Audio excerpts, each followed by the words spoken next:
I den her video skal vi se på forskel mellem manuel og automatisk planlægning. Her står der, at alle opgaver som standard bliver automatisk planlagt, og i kolonnen opgavetilstand, der kan jeg også se, at det stort set alle sammen er automatisk planlagte opgaver. Hvis jeg nu vælger, at de to hovedopgaver, nummer 1 og nummer 6, i stedet for skal planlægges manuelt, så har jeg en mulighed for at vælge, hvor lang tid hovedopgaverne egentlig må tage, og så taste en automatisk planlægning ind på underopgaverne. Så vil søjlen herude for hovedopgaverne slå ud, hvis samlet sum af underopgaver overskrider den søjle. Jeg starter med at gå ind i opgavetilstand her, og så vil jeg gå ind og ændre den her til manuelt planlagt. Og så vil jeg også gå ind her og ændre den her til manuelt planlagt.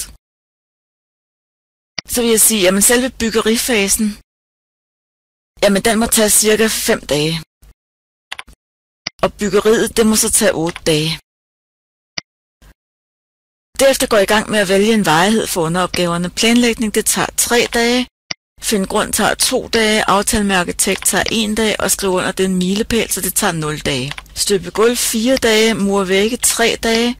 Lægge tag 2 dage og 0 dage for at flytte ind. Så skal jeg lige have kædet de her opgaver sammen. Nummer 2 til 5 bliver markeret. Kædet sammen.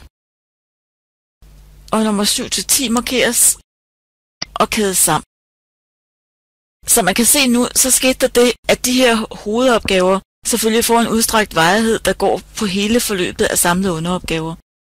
Men da jeg manuelt har tastet en varighedsperiode ind for hovedopgaven, det er noget, man ellers aldrig gør, hvis det er automatisk planlægning, så slår Project ud og siger, den er altså for kort, den varighedsperiode, jeg har sat for hovedopgaverne, fordi den samlede sum af underopgaverne overskrider den varighed.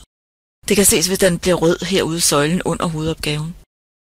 Hvis jeg begynder at justere det her til 2 dage, og det der til 1 dag, så lige pludselig sker der den ændring, at hovedopgaven er ikke længere markeret med rødt, men derimod med blå.